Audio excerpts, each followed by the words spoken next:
Mi hijo Arturo se estaba muriendo y yo le iba a dar mi riñón. Mi nuera Sofía me lo había dicho bien claro. Es su deber. Usted es su madre. El doctor Mendoza ya se estaba poniendo los guantes para empezar la operación. De repente la puerta se abrió de un golpe y mi nieto Mateo, de apenas 9 años, entró corriendo al quirófano y gritó: «¡Abuela! Les tengo que decir por qué mi papá de verdad necesita tu riñón». En ese momento, hasta el aire se quedó quieto. Me da gusto que estés aquí. Si estás leyendo mi historia, dale un me gusta. Y cuéntame en los comentarios desde dónde me lees. Quiero saber qué tan lejos ha llegado mi voz. Estoy acostada en la plancha helada de la sala de operaciones del Hospital General Dr. Miguel Silva, aquí en Morelia. La luz blanca de la lámpara de arriba me pega directo en los ojos, tan fuerte que quisiera cerrarlos para siempre. Pero no puedo. Tengo todo el cuerpo tieso. Y no es por el frío del metal, sino por un miedo que me aprieta el cuello, que no me deja ni respirar. Es como si el destino me estuviera ahorcando. El bip bip del monitor que mide mi corazón suena parejito, pero cada latido es como un martillazo en mi cabeza. Escucho todo con una claridad que asusta. El ruidito de los fierros del doctor mientras la enfermera los acomoda en una charola, el crujido del papel cuando el doctor Mendoza revisa mi expediente, y hasta los susurros que se oyen del otro lado del cristal, donde está Sofía con sus papás. Hago un esfuerzo por levantar la cabeza y ver a través de ese vidrio. Ahí está Sofía, con los brazos cruzados y una mirada filosa como un cuchillo. Les dice algo a sus padres, pero sus ojos no se quitan de mí, como si con la pura mirada me estuviera ordenando: firme de una vez. No lo piense más. Ya firmé la hoja donde doy mi permiso para donarle mi riñón a Arturo. Ese papel, con mi firma toda temblorosa, debe estar por ahí, en la mesa del doctor, como una promesa de la que ya no me puedo echar para atrás. La enfermera ya tiene la jeringa en la mano. El líquido de la anestesia brilla con la luz.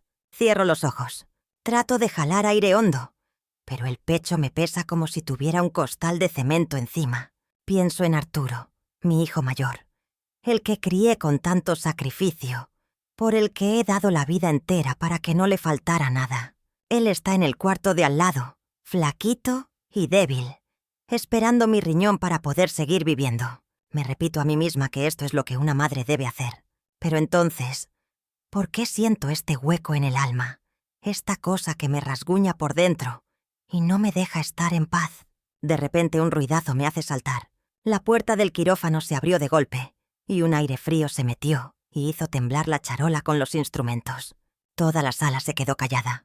Abrí los ojos, tratando de levantar la cabeza, aunque las correas me tenían bien amarrada. Mateo, mi nieto de 9 años, entró como un remolino.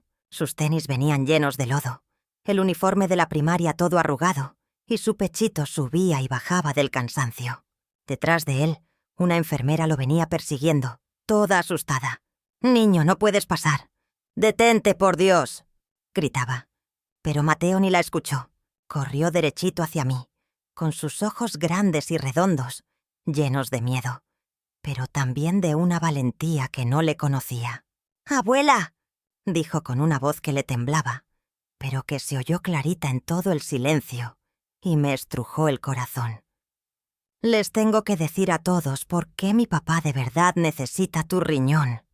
La sala entera se quedó muda. El bip bip del monitor ahora sonaba más fuerte, como si se quisiera salir de la máquina. Un doctor que estaba cerca dejó caer unas pinzas. El sonido del metal contra el piso de mármol fue un chillido que cortó la tensión. Miré a Mateo, mi nietecito, al que todavía hace poco cargaba en mis brazos para contarle cuentos.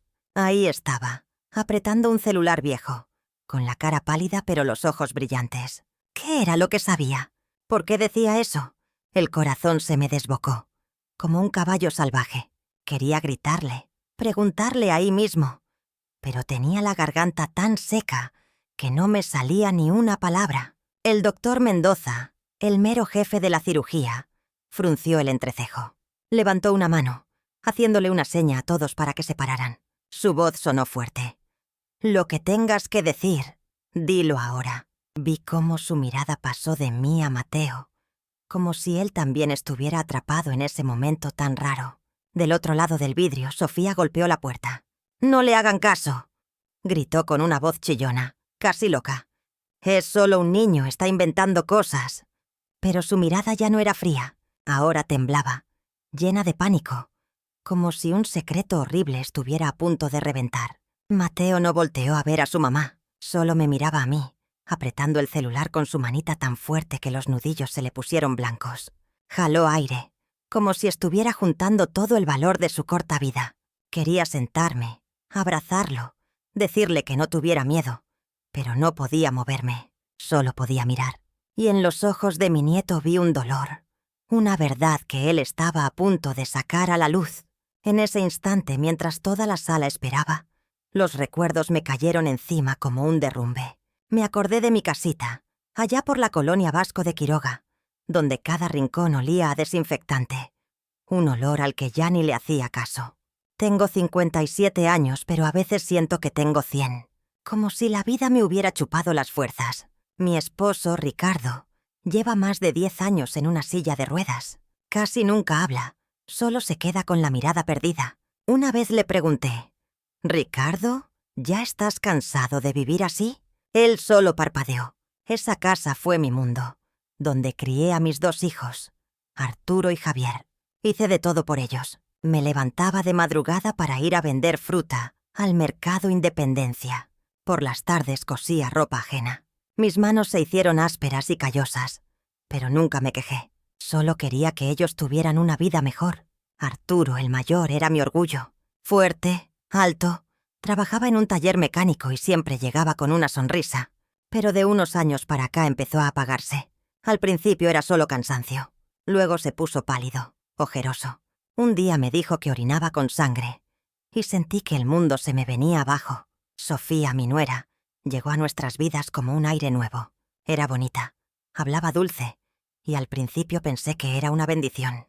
Cuidaba a Arturo, le traía sus medicinas, pero a veces la cachaba con una mirada fría, calculadora. Una vez la oí en el patio, hablando por teléfono de madrugada. «No te apures, todo va según el plan». Le pregunté con quién hablaba y se puso nerviosa. «Javier, mi hijo chico, es diferente. Tiene 26 años, es fontanero y electricista. No habla mucho, pero siempre que me visita me trae algo, un pan, unas frutas». Una vez me dijo, «Mamá, ya no se mate trabajando tanto». Pero yo le decía que se preocupara por su hermano. Mateo, mi nieto, era mi única alegría. Jugaba en el patio con sus carritos y me contaba sus cosas. Una vez me dijo, «Abuela, mi mamá habla por teléfono en la noche. Oí que decía algo de unas medicinas, pero no entendí». Yo le revolví el pelo y le dije que no se preocupara. Pero por dentro, una espinita de duda empezó a clavarse. Y entonces una tarde todo se rompió. Yo estaba en la cocina, guisando arroz, cuando Sofía entró sin saludar. Se paró con los brazos cruzados y me soltó, así nomás, con una voz que cortaba. «Mamá, el doctor dice que solo su riñón es compatible. Es su responsabilidad. Tiene que salvarlo». Se me cayó la cuchara de la mano. La miré, buscando algo de cariño en sus ojos, pero solo encontré una orden. «Lo sé, Sofía. Haré lo que sea por Arturo», le dije con la garganta seca. Ella nomás asintió y se fue. A los 10 minutos llegaron sus papás. Se sentaron en mi comedor como si fueran los dueños y me dijeron, «El deber de una madre es sagrado. Esta familia depende de usted». Me sentí acorralada. Arturo, que estaba ahí, tan flaco que apenas se reconocía, me tomó la mano. Estaba helada. «Mamá», me susurró, «confío en que me vas a salvar». Asentí sin poder hablar, sintiendo que la casita se me venía encima. Esa noche Mateo me preguntó, «Abuela, ¿y si alguien se enferma porque otra persona le da medicinas a escondidas?» El corazón me dio un brinco. «¿Por qué preguntas eso, mi niño?», le dije. Él solo agachó la cabeza. No sabía que estaba parada al borde de un barranco y a punto de caer. Los días que pasaron después de esa tarde se sintieron como caminar bajo el agua. Todo era lento, pesado. La presión de Sofía y sus papás era como una mano invisible que me apretaba el pecho y no me dejaba respirar. Yo seguía mi rutina de siempre. Me levantaba antes de que saliera el sol para ir al mercado Independencia a vender mi fruta. Y por las tardes me sentaba a coser ajeno bajo la luz amarillenta del foco de la sala. Pero mi mente ya no estaba ahí. Cada naranja que acomodaba, cada puntada que daba con la aguja, llevaba la misma pregunta clavada. ¿Estoy haciendo lo correcto? ¿De verdad tengo que entregar un pedazo de mi cuerpo? Pero luego veía la cara de Arturo en mi mente, tan pálida y suplicante, y las palabras de Sofía, filosas como vidrios rotos, me volvían a taladrar los oídos, y sentía que no tenía otra opción. A la mañana siguiente, el sol apenas se asomaba por el cerro del Quinceo, y Sofía ya estaba en mi puerta. Yo acababa de poner a calentar el agua para un té de manzanilla. El olorcito apenas empezaba a llenar la cocina cuando ella entró sin tocar. Sin decir «buenos días», se paró frente a mí, con esa postura tan derecha que usaba cuando quería imponer algo. «Mamá», dijo con una voz dura, «el doctor dice que ya no hay mucho tiempo. Si usted sigue dudando, la vida de Arturo corre peligro». Puso un montón de papeles sobre la mesa del comedor.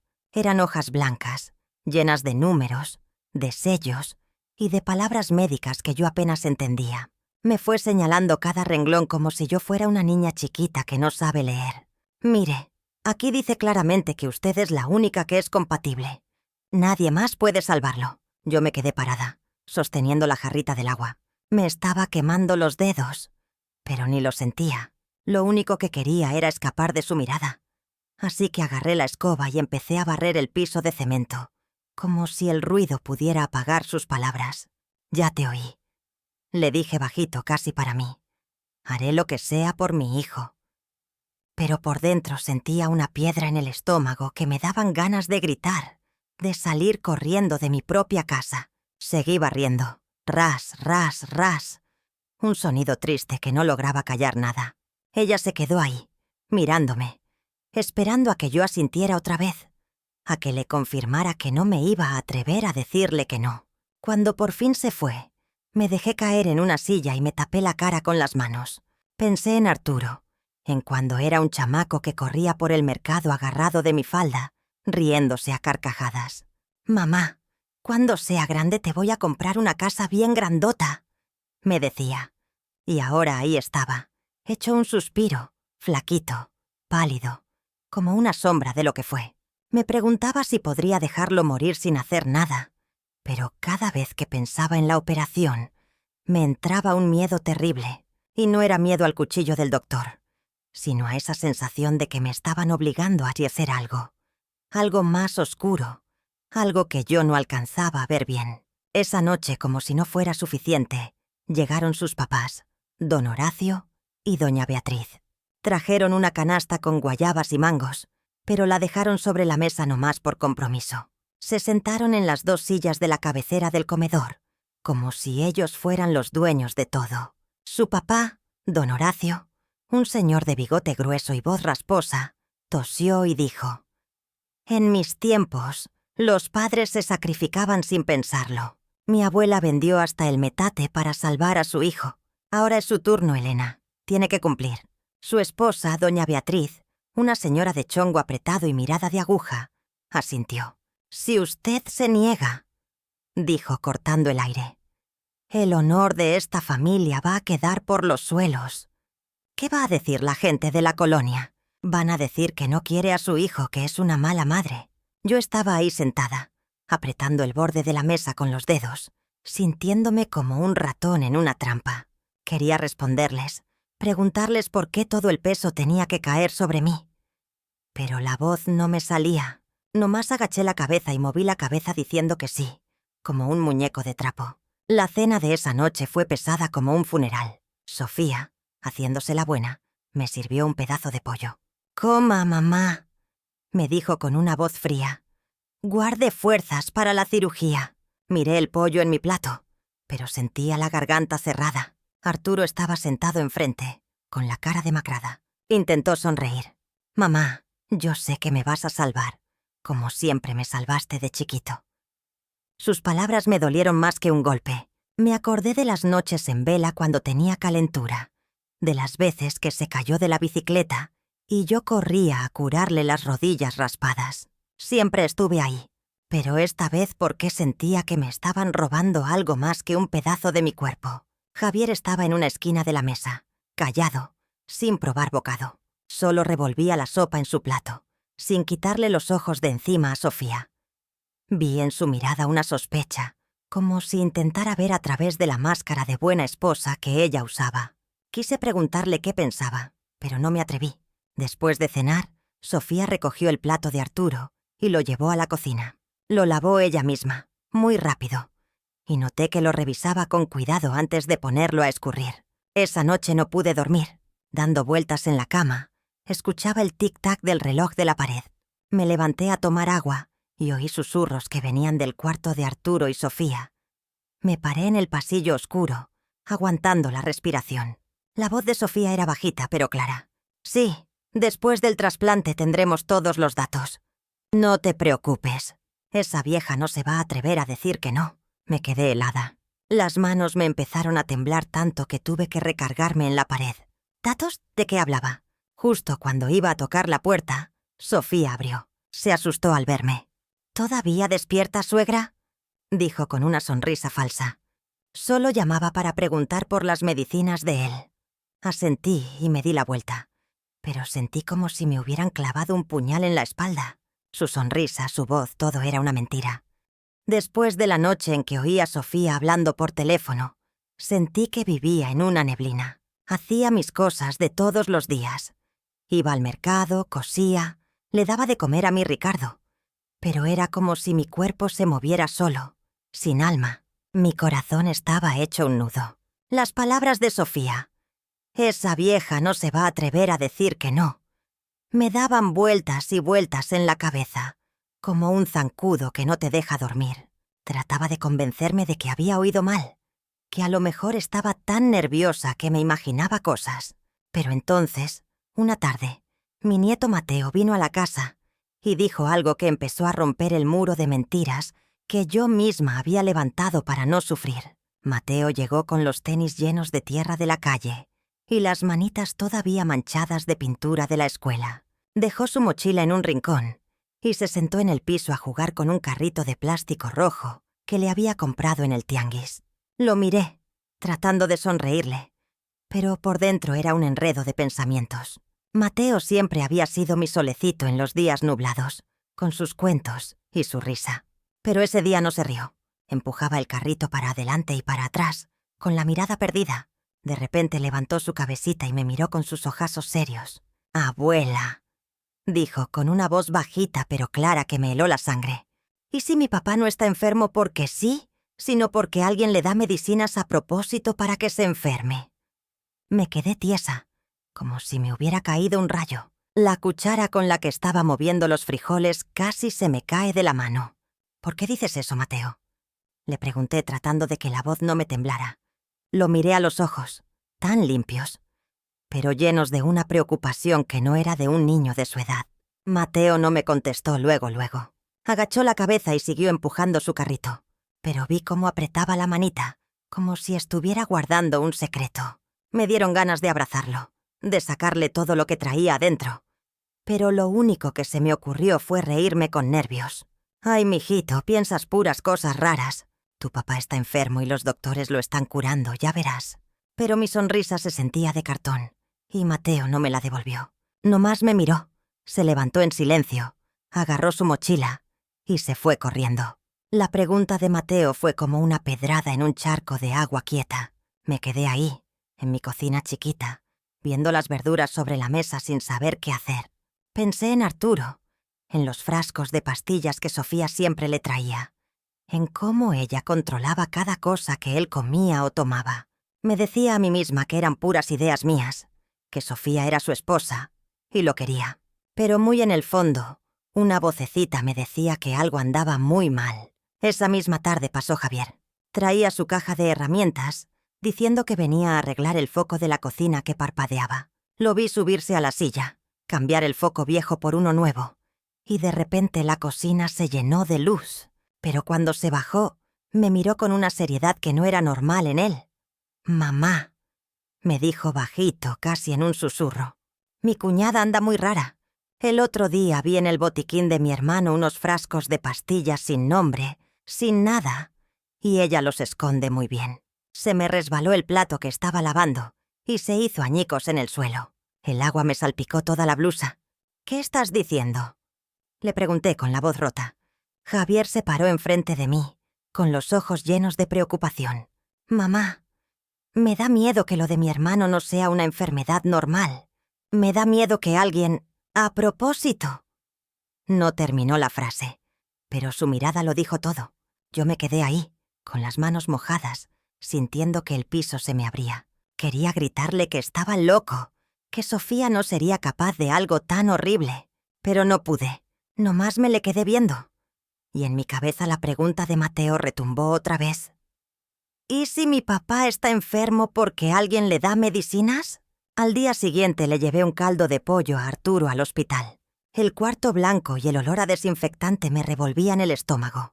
Arturo estaba acostado, flaquito, con sueros en los brazos. Cuando me vio, intentó sonreír. Puse el plato en la mesita y justo cuando le iba a dar la primera cucharada, vi que Sofía, que estaba parada junto a la cama, dejó caer discretamente una pastillita de un color azul raro en el vaso de agua de Arturo. Fue un movimiento tan rápido que si no hubiera estado atenta, ni cuenta me doy. Cuando yo entré, ella se asustó y hasta tiró un poco de agua. ¿Qué pastilla es esa, Sofía?, le pregunté tratando de sonar tranquila. Ella sonrió, pero era una sonrisa chueca. Es una vitamina para el riñón, suegra. Se la recetó el doctor. Asentí, pero un frío me recorrió toda la espalda. Después de que Arturo comió, busqué al doctor de guardia. «Doctor», le pregunté con voz temblorosa, ¿le recetaron alguna vitamina nueva para el riñón a mi hijo? El doctor revisó el expediente. «No, señora. Con la medicina que ya tiene es suficiente». Su respuesta me dejó de una pieza. Sofía me había mentido. Al atardecer, Mateo volvió a mi casa.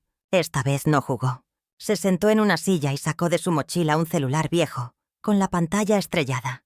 «Abuela», me dijo con una voz seria, «quiero que oiga esto». Le picó a algo en la pantalla y me pasó el teléfono. Se escuchó una grabación. Era la voz de Sofía, susurrando, pero clarita.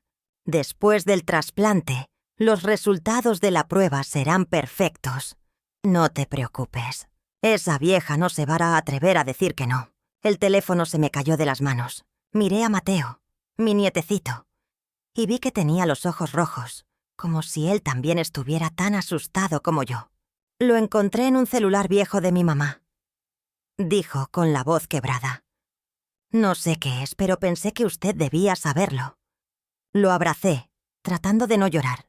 «Eres muy valiente, mi niño», le susurré. Pero por dentro, mi mundo se estaba haciendo pedazos. Después de escuchar la grabación que me trajo Mateo, sentí que vivía en una pesadilla de la que no podía despertar. Fui al hospital a llevarle de comer a Arturo, como todos los días. La habitación del Hospital General era blanca y fría, y el olor a medicina y a tristeza se me metía hasta los huesos. Arturo estaba ahí, en la cama, con los ojos hundidos y la piel amarillenta. Pero aún así, cuando me vio entrar con mi vieja olla de peltre, intentó sonreír. «Mamá, qué bueno que llegaste», me dijo con una voz que era apenas un hilito. Le serví su comida en un plato y traté de sonreírle de vuelta, pero por dentro sentía que se desataba una tormenta. Las dudas de los días pasados, la pregunta de Mateo, lo que me había dicho Javier, todo me gritaba en la cabeza y no me dejaba en paz. Sofía ya estaba ahí, sentada a un lado de la cama, muy quieta, con la mirada clavada en la bolsita de suero que goteaba despacito. No me volteó a ver, no me saludó, nomás hizo un movimiento con la cabeza, como si mi presencia fuera lo más normal del mundo. Sobre la mesita de noche, medio escondido debajo de una servilleta, vi un frasquito de pastillas. No tenía etiqueta, no tenía nombre, nada. Era solo un bote de plástico blanco con unas pastillas azules adentro, iguales a la que le vi echar en el vaso de agua el otro día. Lo agarré, tratando de que no me temblara la mano. «¿Qué medicina es esta, Sofía?», le pregunté con la voz más firme que pude. Ella dio un brinco, como si la hubiera descubierto haciendo algo malo. Me arrebató el frasco de las manos tan rápido que hasta me eché para atrás. «Son solo vitaminas, suegra», dijo, con una sonrisa que se veía más falsa que un billete de 3 pesos. «El doctor se las recetó para ayudarle al riñón». Asentí, pero sentí un escalofrío que me recorrió de la cabeza a los pies. La sonrisa de Sofía, la forma en que me quitó el frasco, todo estaba mal. Se sentía como si estuviera escondiendo un secreto muy sucio. Me senté junto a Sir Arturo y empecé a darle de comer, pero mi mente estaba en otro lado. Pensaba en ese frasco sin nombre, en lo que me había dicho Javier sobre las medicinas raras que Sofía escondía. Pensaba en la pregunta de Mateo, tan inocente y tan filosa. ¿Y si a mi papá lo enferman a propósito? Quería pararme ahí mismo y gritarle a Sofía que me dijera la verdad, pero me dio miedo. Miedo de que si abría la boca, todo se iba a romper en 1000 pedazos y a lo mejor perdía a Arturo para siempre. Lo miré, viendo cómo se esforzaba por pasar cada bocado de comida, y me dije a mí misma, «Elena, tranquilízate. Primero tienes que saber bien qué está pasando». Al mediodía llegó Javier al hospital. Entró con las manos todavía sucias de grasa del taller y su camisa de trabajo ya muy gastada. No dijo nada. Nomás se sentó en un rincón, callado, observando a Sofía, que se había salido al pasillo a hablar con una enfermera. En cuanto ella se fue, Javier se me acercó y sacó una bolsita de plástico de su pantalón. «Mamá, quiero que vea esto», me susurró con la voz tensa. Me enseñó su celular. En la pantalla había unas fotos. Estaban un poco borrosas, pero se veía clarito. Era Sofía, en el estacionamiento de atrás del hospital, sacando una bolsa de la cajuela de su coche y dándosela a un hombre que no se le veía la cara. El hombre traía una chamarra negra y una gorra que le tapaba los ojos, pero vi perfectamente la bolsa que le dio Sofía. Estaba llena de frasquitos de pastillas, igualitos al que yo había encontrado en la mesita de Arturo. «Le tomé estas fotos ayer», dijo Javier con la voz temblorosa. «Las seguí porque se me hizo muy raro cómo andaba, mamá. Tengo miedo de que le esté haciendo algo a mi hermano». Me quedé sin aire, apretando el celular tan fuerte que los nudillos se me pusieron blancos. Sentí que el piso frío del hospital me estaba robando todo el calor del cuerpo. «Javier», le susurré, «¿estás seguro? ¿Oíste algo de lo que dijeron?» Javier negó con la cabeza, con los ojos rojos. «No pude oír bien, pero vi que ella le dio esa bolsa al hombre y él le entregó un sobre. Mamá, esto no está bien». Lo miré a los ojos. Vi su preocupación y su coraje, y supe que no estaba mintiendo. Pero aún así, una parte de mí no quería creerlo. Sofía era la esposa de Arturo. Había jurado cuidarlo. ¿Cómo iba a ser capaz de hacerle algo tan malo? Esa tarde, cuando regresé a mi casa, Mateo vino otra vez. No jugó. Se sentó en una silla, abrazando su mochila. «Abuela», me dijo con una vocecita baja pero decidida. «Quiero que oiga algo más». Sacó de su mochila el celular viejo y le dio play. La voz de Sofía llenó el silencio de mi cocina, susurrando. Pero cada palabra era como un cuchillazo. «Después del trasplante los datos estarán completos. No te preocupes. Esa vieja no se va a atrever a decir que no. Este resultado vale 100 veces más». Se me aflojaron las piernas. El teléfono se me resbaló de las manos y cayó sobre la mesa. Miré a mi nieto y vi que tenía los ojos llenos de lágrimas, apretando los labios para no llorar. «Lo encontré en el celular viejo de mi mamá», dijo con la voz rota. «No sé qué significa, pero pensé que usted debía saberlo». Lo abracé con todas mis fuerzas, sintiendo que mi mundo se estaba cayendo a pedazos. «Eres muy valiente, Mateo», le susurré, pero la voz se me quebró. Los frascos sin nombre, las fotos de Javier, la grabación de Mateo, eran piezas sueltas de un rompecabezas horrible que poco a poco empezaba a tener forma. ¿Qué estaba haciendo Sofía? ¿Qué datos? ¿Qué resultados? Y sobre todo, ¿por qué dijo? «Esa vieja no se atreverá a decir que no»? Me sentí traicionada, no solo por ella, sino por mi propia fe en la familia. Esa noche no dormí nada. Me quedé sentada en la oscuridad de mi casa, escuchando las sirenas de una ambulancia que pasaba lejos. Me agarraba la cabeza sintiendo que me iba a explotar. Quería correr al hospital y enfrentarla, pero el miedo me paralizaba. Miedo de que la verdad fuera todavía peor de lo que me imaginaba. Estaba sola, con los pedazos de una verdad que me estaba destrozando. A la mañana siguiente me desperté sintiendo que tenía una piedra encima del pecho. Hasta el canto de los pájaros en el patio, que otros días me daba un poquito de paz, hoy se oía como un ruido molesto. Sabía que hoy era el día. Hoy el hospital iba a decidir si la operación de Arturo se hacía o no. Las pruebas que me habían traído Mateo y Javier. La grabación, las fotos, el recuerdo de ese frasco sin nombre, me daban vueltas en la cabeza como un remolino. Pero no me atrevía a enfrentarlo. Me daba miedo que si escarbaba más, iba a encontrar una verdad tan fea que no iba a poder soportarla. Yo lo único que quería era salvar a Arturo, volver a ver a mi hijo sano, aunque me costara un pedazo de mi cuerpo. Pero en el fondo, una vocecita me decía que las cosas no eran tan sencillas. El hospital me llamó para una junta al mediodía. Entré a una oficinita chiquita donde ya me esperaba el doctor Mendoza. Puso sobre la mesa los resultados de mis análisis. Eran hojas blancas, llenas de números y de rayas que yo no entendía. «Señora Elena», me dijo con su voz seria, «hemos revisado todo muy bien. Usted es la persona más compatible para donarle el riñón a su hijo. Si no hacemos la operación pronto, su vida corre mucho peligro». Yo me quedé sentada, apretando la orilla de mi rebozo, con la cabeza que me zumbaba como si tuviera un enjambre de abejas adentro. «Entiendo», le susurré, con una voz tan bajita que ni yo misma me oí.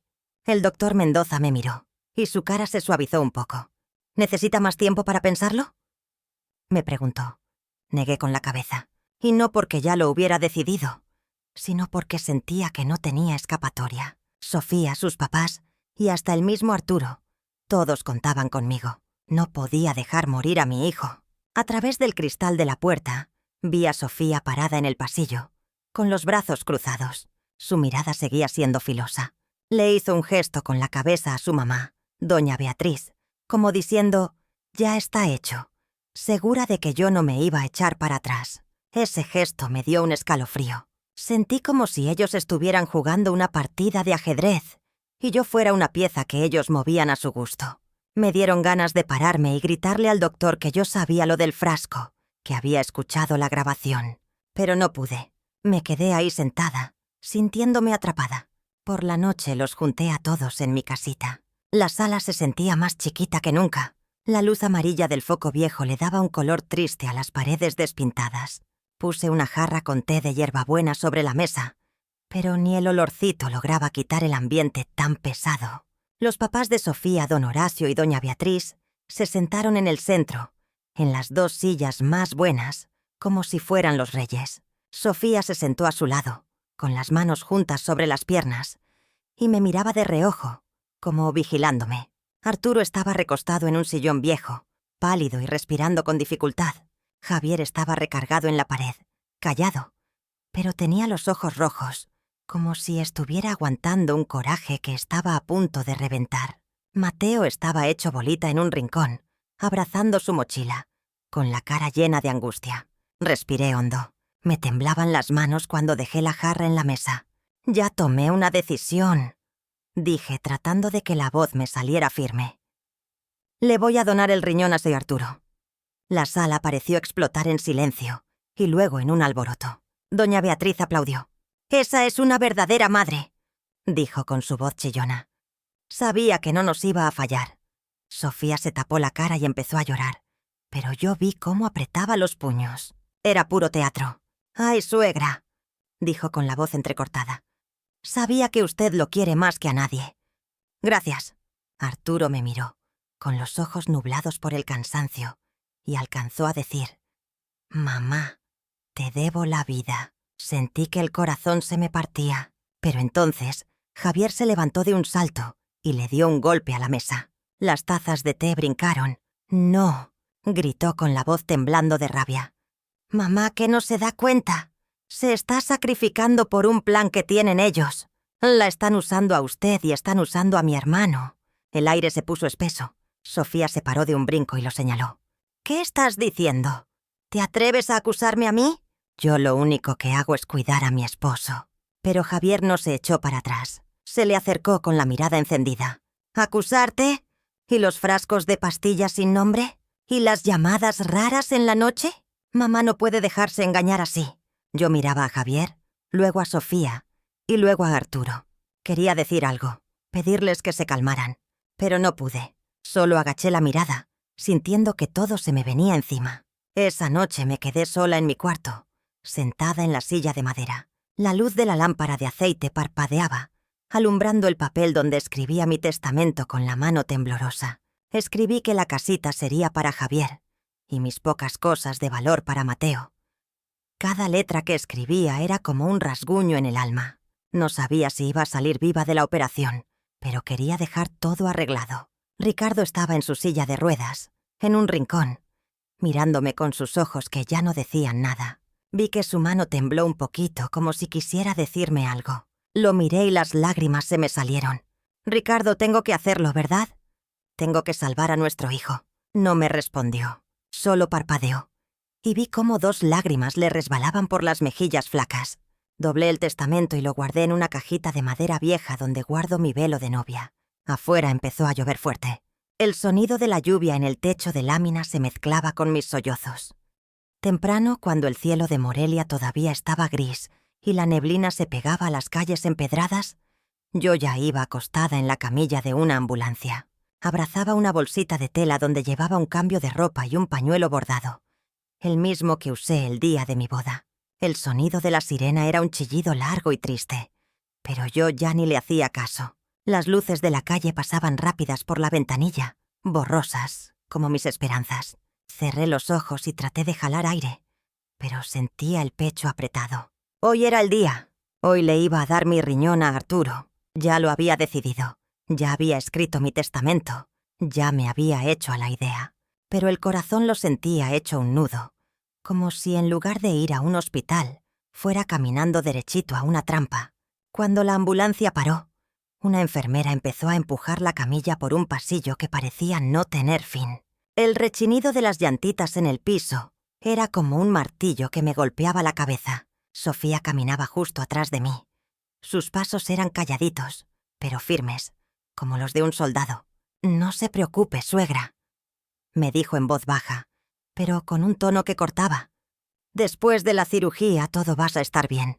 La miré de reojo y vi un brillo de victoria en sus ojos. Su sonrisa me dio un escalofrío, pero no de frío, sino de esa sensación fea de que me estaban llevando a un matadero. En la entrada del hospital ya estaban sus papás, don Horacio y doña Beatriz. Venían muy arreglados, como si fueran a una fiesta.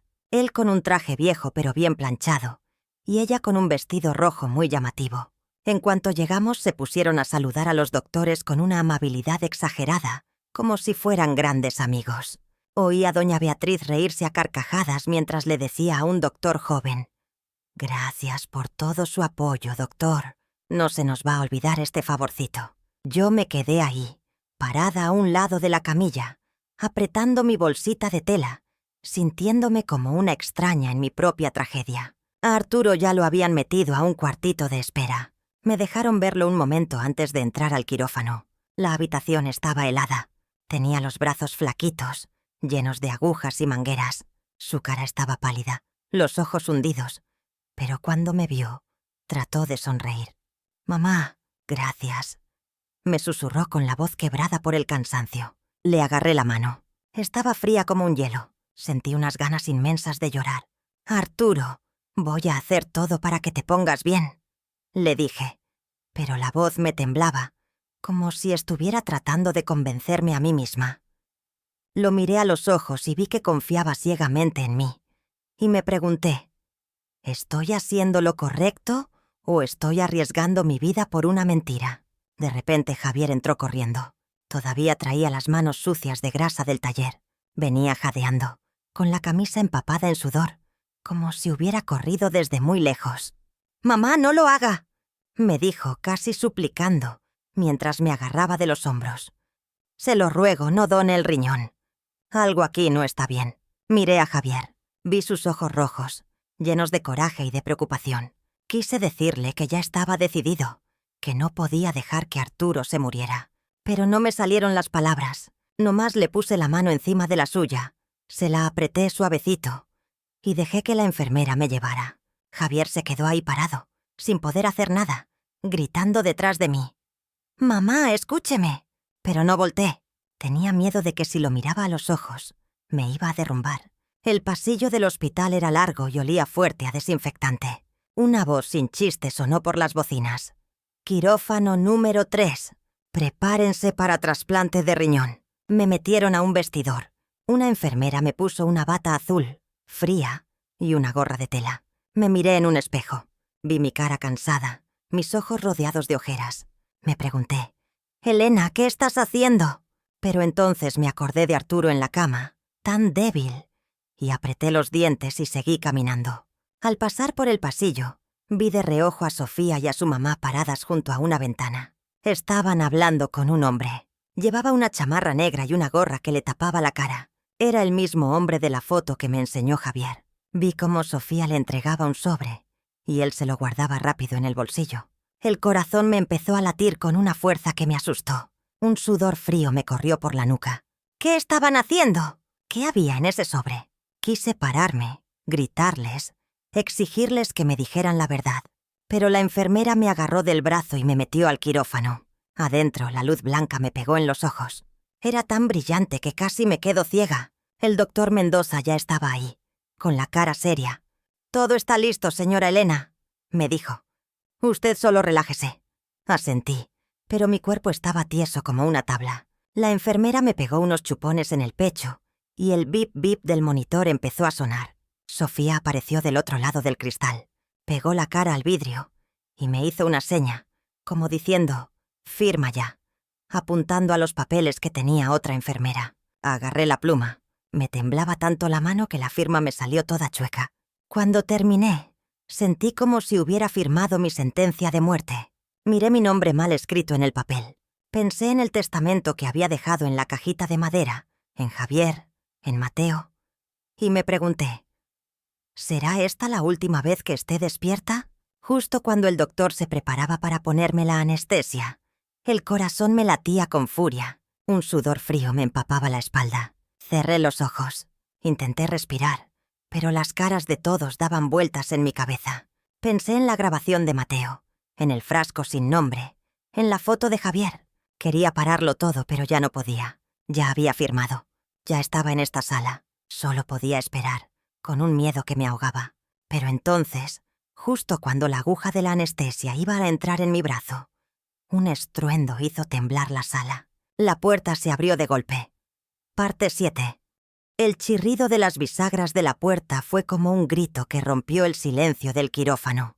Todos los doctores y las enfermeras se sobresaltaron. Unos se voltearon de golpe, con el susto pintado en la cara. Y ahí, en el marco de la puerta, estaba Mateo, mi nieto, como un pequeño torbellino. Sus tenis todavía venían manchados de lodo, el uniforme de la escuela todo arrugado, y su pechito subía y bajaba rápido, tratando de jalar aire. Con sus dos manitas apretaba su celular viejo, el de la pantalla rota, como si fuera el tesoro más grande del mundo. Una enfermera corrió detrás de él, gritando desesperada, «Niño, no puedes entrar aquí. ¡Por Dios, detente!». Pero Mateo no se detuvo. Corrió derechito hacia mí, con sus ojos grandes y redondos llenos de miedo, pero ardiendo con una valentía que nunca le había visto. «¡Abuela!», dijo con una voz que le temblaba, pero que sonó tan clara que congeló a todos en la sala. «Les tengo que decir a todos por qué mi papá de verdad necesita tu riñón». Sus palabras fueron como una bomba que explotó en mi cabeza. Dejé de respirar. El corazón se me paró por un segundo. El quirófano se quedó en un silencio tan profundo que se podía oír. Lo único que sonaba era el bip bip del monitor, que ahora parecía gritar, como si quisiera romper la calma a la fuerza. Un doctor que estaba cerca dejó caer unas pinzas. El ruidito del metal contra el piso fue como un latigazo en el aire tenso. El doctor Mendoza, el jefe de la cirugía, levantó una mano, indicándole a todos que se detuvieran. Tenía el ceño fruncido, pero su voz sonó calmada y firme. «Dejen que el niño hable. Lo que tengas que decir, dilo ahora». Miré a Mateo. Vi su manita apretando el celular, su carita pálida, pero sus ojos brillando, como si cargara el peso del mundo en sus hombros chiquitos. ¡Fuera!, se oyó un grito desde el otro lado del cristal. Era Sofía. Golpeaba la puerta con los puños, haciendo que el vidrio temblara. «No le hagan caso», gritaba con una voz chillona, casi loca. «Es solo un niño, está inventando todo». Pero su mirada ya no era fría como el hielo, ahora temblaba, llena de pánico, como si el secreto que tanto había cuidado estuviera a punto de salir a la luz. Mateo no volteó a ver a su mamá. Se acercó más a mí y, con las manos temblando, le dio play al celular. Y entonces se escuchó la grabación, la voz de Sofía, susurrando, pero tan nítida como un cuchillo que se me clavaba en el corazón. «Después del trasplante, los datos de la prueba serán perfectos. No te preocupes, esa vieja no se va a atrever a decir que no». La sala entera pareció explotar, pero en silencio. Sentí que la sangre se me helaba, que el aire se me atoraba en la garganta. El doctor Mendoza se volteó de golpe a mirarme, con los ojos abiertos como platos, lleno de sorpresa. «¡Deténganse!», ordenó con una voz afilada como un bisturí. «Detengan todos los preparativos ahora mismo». Una enfermera retiró rápido la jeringa con la anestesia. Los demás se quedaron tiesos, sin atreverse a moverse. Sofía, del otro lado del cristal, soltó un grito y siguió golpeando la puerta. «No es cierto. Él lo inventó todo. Este niño está siendo manipulado». Pero la voz se le quebró, como si ni ella misma se creyera sus mentiras. Miré a Mateo y vi que se le salieron las lágrimas, pero seguía aferrado al celular, como si fuera la única prueba que tenía para salvarme.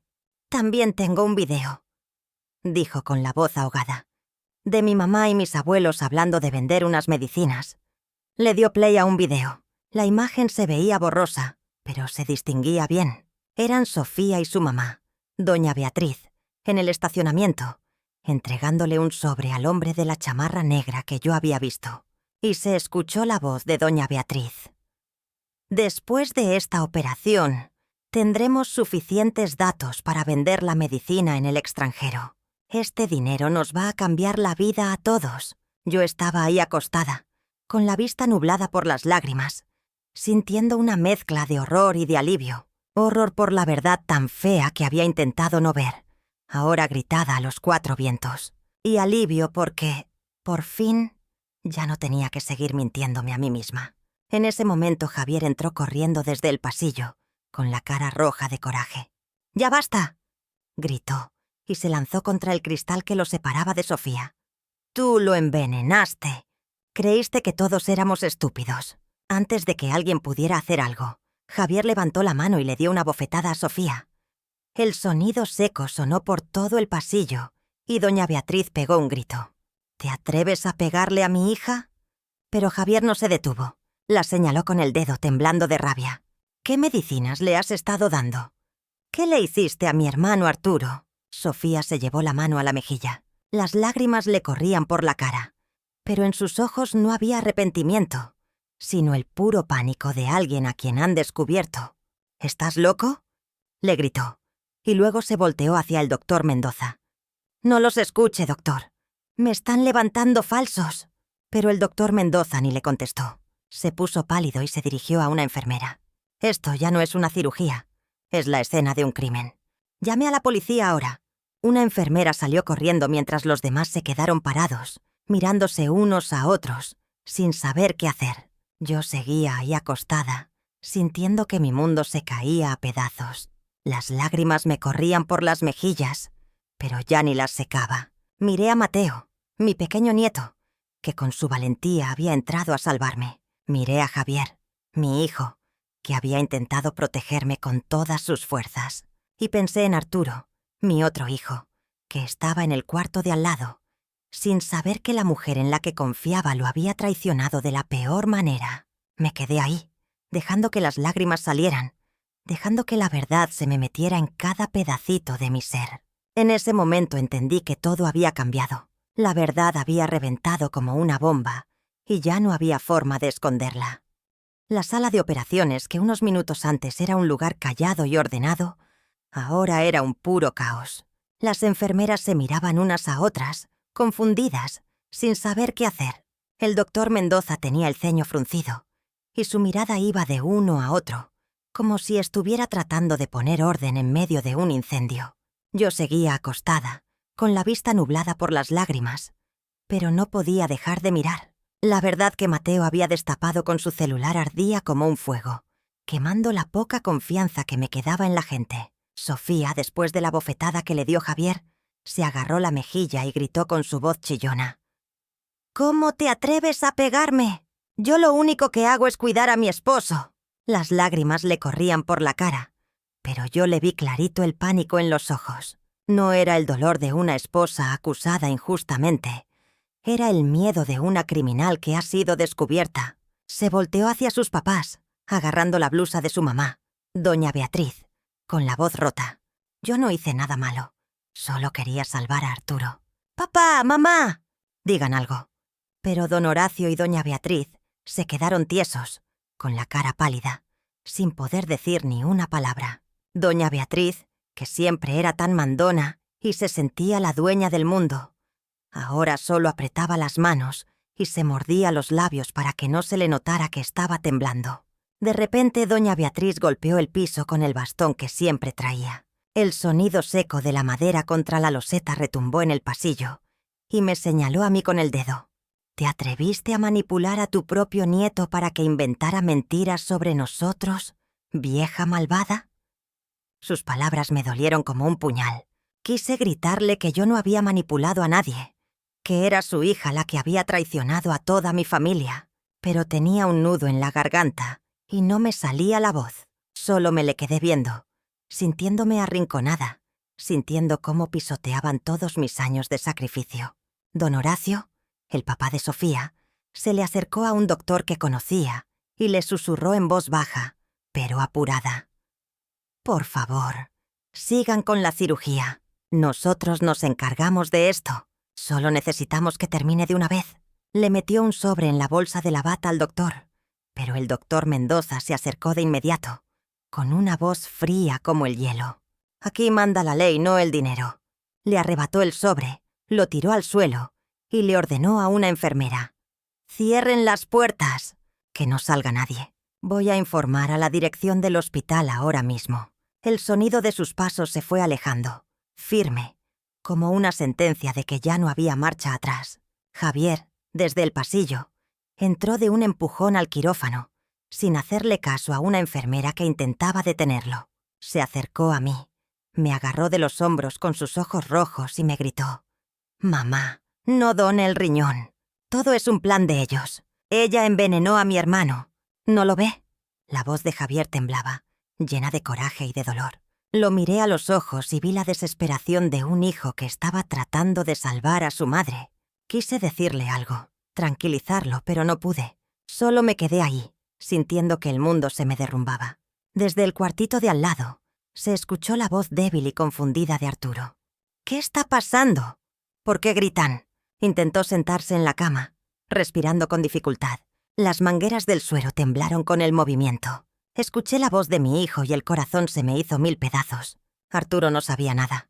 No sabía que la esposa que tanto amaba lo había estado usando. Quise correr hacia él, abrazarlo y decirle que todo iba a estar bien. Pero no podía moverme. Solo estaba ahí, llorando, sintiéndome partida en dos entre el amor por mi hijo y la verdad tan horrible que acababa de salir a la luz. Mateo, que seguía parado a mi lado, se soltó a llorar con un sentimiento que me rompió el alma. Pero aún así, levantó el celular y dijo con la voz ahogada: «Tengo otro video. Aquí se ve cuando mi mamá le da las medicinas a mis abuelos». Le picó a la pantalla y apareció la imagen. Eran Sofía y su mamá en el estacionamiento, con el hombre de la chamarra negra, y se escuchó la voz de doña Beatriz, clara y fría: «Si el trasplante sale bien, podremos vender la medicina en el extranjero. Con ese dinero vamos a poder lavar todas las ganancias sucias». La sala entera se quedó en silencio. Una enfermera se tapó la boca, con los ojos abiertos de horror. El doctor Mendoza se quedó paralizado, apretando el expediente de Arturo como si quisiera exprimir todo su coraje. Sofía, loca de pánico, se abalanzó sobre Mateo para quitarle el celular, para tirarlo al suelo. «No, eso es mentira», gritó con la voz quebrada. Pero Javier fue más rápido. Le quitó el celular a Mateo y empujó a Sofía. Ella cayó al suelo. Uno de sus zapatos de tacón salió volando y rebotó en el piso con un ruido seco, como el punto final de toda su mentira. «¡Cállate la boca!», le gritó Javier con la cara roja de furia. «¿Crees que nos puedes engañar a todos? ¿Qué le hiciste a mi hermano?». Sofía se quedó sentada en el suelo, toda despeinada, pero su mirada todavía era dura. «Yo no hice nada. Ustedes me están calumniando». En ese momento llegaron los guardias de seguridad del hospital. 2 hombres de uniforme entraron con la cara muy seria. Se acercaron a Sofía, a don Horacio y a doña Beatriz. Doña Beatriz todavía maldecía, con el bastón temblándole en la mano. «¡Traidora!», me gritó señalándome. «Tú destruiste a esta familia». Pero la voz se le rompió, como si ella misma supiera que todo se había acabado. Sofía, ya agarrada por los guardias, se retorcía. «¡Suéltenme! Yo no hice nada malo». Pero su mirada ya solo era la de un animalito asustado y acorralado. Yo seguía ahí, acostada, inmóvil, con el cuerpo helado pero con los ojos bien abiertos, viendo cómo la verdad, por fin, salía a la luz. Cuando la puerta del quirófano se cerró, llevándose a Sofía y a sus padres, los gritos todavía se quedaron un rato en el pasillo del hospital, pero para mí se fueron apagando, como el final de una pesadilla. Sofía seguía gritando con la voz rota. «Yo estaba ayudando a la ciencia. Nadie me entiende».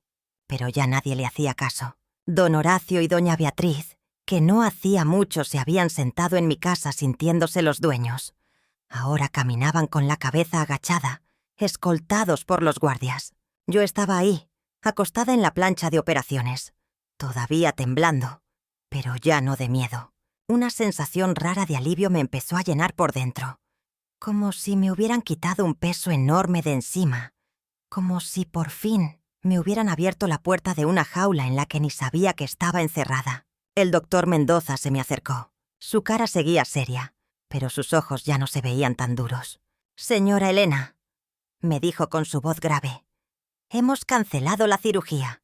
Vamos a trasladar a su hijo a otro tratamiento. Diálisis y unos medicamentos nuevos. Usted arriesgó su salud preparándose para esto, pero ha salvado su vida y su dignidad». Lo miré. Las lágrimas me seguían corriendo por las mejillas, pero ya no me importaba. «Gracias, doctor», le susurré con una voz débil pero sincera. No sabía si había salvado mi dignidad, pero sí sabía que por primera vez en muchos meses sentía que podía volver a respirar. Javier corrió hacia mí y me ayudó a sentarme. Me tomó la mano con fuerza. Su mirada era firme pero llena de dolor. «Todavía me tiene a mí, mamá», me dijo con la voz entrecortada. «Yo la voy a cuidar de ahora en adelante, se lo prometo». Le apreté la mano, sintiendo el calor de su piel áspera, todavía con olor a grasa del taller. Lo miré a los ojos y vi la fuerza de un hijo que era capaz de cargar el mundo con tal de proteger a su madre. «Eres mi orgullo, hijo», le susurré, y las lágrimas volvieron a salir. Javier no dijo nada, solo me abrazó con fuerza, y en ese abrazo encontré un poquito de calma en medio de los pedazos rotos de mi familia. A Arturo lo llevaron a otro cuarto para que se recuperara del susto. Cuando entré a verlo, estaba acostado, con la cara pálida y las mangueras todavía en sus brazos. Me miró con los ojos rojos y me preguntó con una vocecita que apenas se oía. «Mamá, ¿es verdad? ¿Todo lo que hizo mi esposa fue para hacerme daño?». Su pregunta me dolió como un cuchillo en el corazón. Me acerqué, me senté a su lado en la cama y lo abracé. Mis lágrimas cayeron y mojaron la bata del hospital. «Ay, Arturo, hijo mío», le dije con la voz ahogada. «No sé ni dónde empezó toda esta maldad, pero te prometo que ya no voy a dejar que nadie te vuelva a hacer daño». Arturo agachó la cabeza. Las lágrimas le rodaron por sus mejillas flacas. «Mamá, me equivoqué», susurró. «No te cuidé y dejé que sufrieras mucho por mi culpa». Lo abracé con más fuerza, sintiendo que en ese momento, en el mundo solo quedábamos él y yo, agarrándonos fuerte en medio de la tormenta que acababa de pasar. En los días siguientes, los periódicos de Morelia empezaron a hablar del caso. «Desmantelan red de tráfico de medicamentos en hospital», decían los encabezados. Escribieron sobre un grupo de doctores y farmacéuticos metidos en un negocio sucio, y que Sofía, don Horacio y doña Beatriz Eran piezas importantes. Habían estado probando medicinas ilegales en pacientes como Arturo, usando la operación del riñón como una mentira para juntar datos y venderlos a una compañía extranjera. Leer esas palabras me llenó de un horror y un dolor que no puedo describir. Pensaba en Sofía, en las veces que me sirvió de comer, en sus palabras dulces que ahora sabía que eran veneno puro. Pensaba en Arturo, en todos los meses que sufrió, sin saber que su propia esposa lo estaba matando poquito a poco. Arturo empezó su tratamiento de diálisis. Su salud empezó a mejorar, despacito pero segura. Una tarde me tomó la mano, agachó la cabeza y me dijo con la voz rota: «Mamá, estuve ciego. Confié en Sofía y casi dejo que lo perdieras todo por mí». Le acaricié la cabeza como cuando era niño. «Hijo, lo importante es que estás aquí. Con eso me basta». Pero en mi corazón ya se había formado una cicatriz. No solo por la traición de Sofía, sino porque yo misma me había dejado llevar hasta el borde de la muerte, sin hacer preguntas. Regresé a mi casita, donde Ricardo seguía en su silla de ruedas, callado. Me senté a su lado y se lo conté todo, desde la grabación de Mateo hasta la escena de Sofía siendo arrestada. No sé si me entendió, pero cuando terminé de hablar, lo vi parpadear y 2 lágrimas le rodaron por las mejillas. Le tomé la mano, se la apreté, y por primera vez en años sentí que él también me la apretaba un poquito. Un apretón débil, casi nada, como si intentara decirme que me entendía. Me solté a llorar, pero ya no de dolor. Lloré porque sabía que, a pesar de todo, todavía lo tenía a él. Todavía tenía a mi familia. Mateo se convirtió en el pequeño héroe de la colonia. El día que vino a verme a la casa, corrió hacia mí, me abrazó del cuello y me susurró al oído: «Abuela, perdón por tardarme en hablar, pero por lo menos llegué a tiempo para salvarte». Me reí entre lágrimas, abrazando a mi niño, sintiendo el calor de su cuerpecito. «Eres la persona más valiente que conozco», le dije revolviéndole el pelo. Mateo sonrió, la primera sonrisa de verdad que le veía en muchos días. Lo miré a los ojos y vi que su inocencia seguía ahí, aunque manchada por todo lo que tuvo que ver. Y me prometí a mí misma que lo iba a proteger, que le iba a dar una niñez que nadie le pudiera robar. Esa última noche, me senté en mi cuarto, bajo la luz parpadeante de la lámpara de aceite. Saqué mi cuaderno viejo, donde a veces escribo mis pensamientos, y con una pluma escribí las últimas líneas de esta historia. «La sangre no siempre te hace familia», puse. «A veces es la verdad la que te enseña quién de verdad merece que lo llames así». Perdí mucho, pero en el camino me encontré a mí misma. Cerré el cuaderno, dejé la pluma a un lado y me quedé escuchando el sonido de la lluvia que golpeaba el techo de lámina del patio. Sentí una calma muy rara, como la que queda después de una tormenta fuerte, cuando el cielo se limpia y el aire huele a tierra mojada. Miré por la ventana. La luna pálida se asomaba entre las nubes, iluminando el patio, y supe que, aunque el camino que me quedaba por delante iba a ser largo y difícil, nunca más iba a dejar que nadie me cegara. Había recuperado mi propia fuerza, mi propia voz, y eso era lo más valioso que tenía, algo que ya nadie me podría quitar. La historia que acabas de leer ha sido cambiada en nombres y lugares para cuidar a las personas que la vivieron. No la contamos para juzgar a nadie, sino con la esperanza de que alguien, en algún lugar, la escuche y se detenga a pensar: ¿cuántas madres como yo estarán sufriendo en silencio, atrapadas en su propia casa, aguantando cosas que no deberían aguantar? Yo, la verdad, me pregunto, si tú hubieras estado en mi lugar, ¿qué habrías hecho? ¿Habrías elegido quedarte callada para mantener una paz que es pura mentira? ¿O te habrías atrevido a enfrentarlo todo para recuperar tu voz y tu vida?